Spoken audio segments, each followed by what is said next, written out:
Sweden could be at war within a few years. That is the warning coming from the country's Major General. His words were published in a brochure issued ahead of an armed forces conference.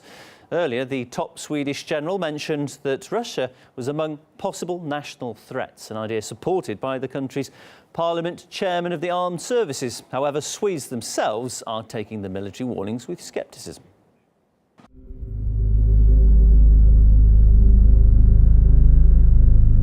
Sweden says its hunt for a phantom submarine in the Baltic Sea is entering what it calls a new phase. The country is actually scaling back the search after 6 days of their biggest military mobilization in decades. World headlines were quick to claim it was nothing less than a Russian sub that is being hunted by Stockholm in a Cold War-style drama. And even though Swedish officials themselves seem to have no idea what they were looking for exactly, some TV channels were determined it has something to do with Moscow anyway. It could be a submarine. It could be a diver using some form of moped-like underwater vehicle. And it could be divers that don't have any business on our territory. I think that's the scope of what could be called foreign underwater activity.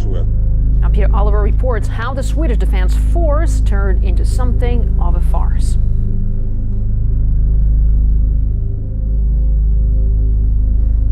Now, Swedish and NATO fighter jets have intercepted 4 Russian aircraft flying over the Baltic Sea with their transponders switched off. Swedish officials say they intercepted 2 Russian backfire bombers, which were being escorted by 2 flanker fighter jets.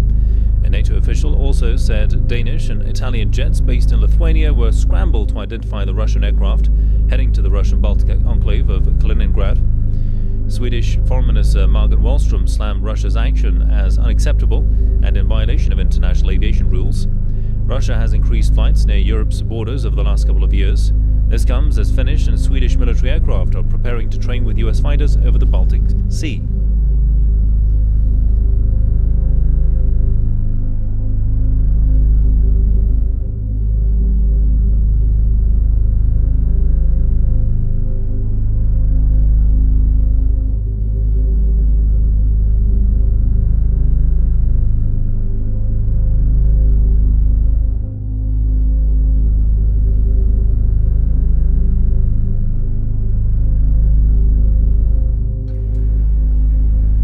I wanted to see for myself.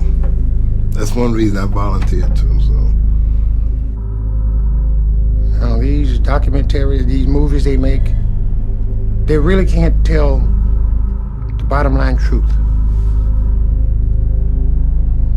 But how can I not understand it? Because you were never in war. One does not have to learn how to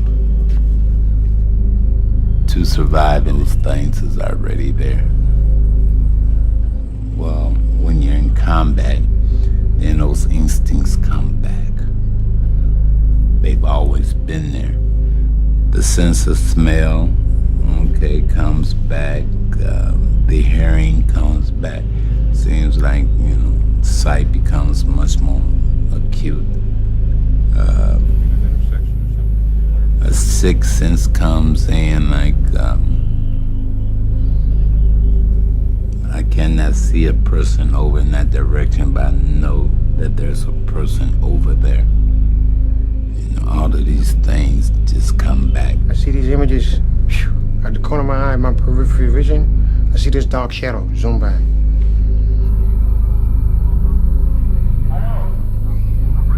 And you hear all kinds of noises. at night, very quiet, screaming, and then you start hearing here, psychologically.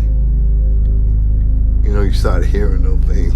And when it gets quiet, that's when it's time to worry. What was good about it? It was such a rush. It was like a rush better than any dope they got on the street.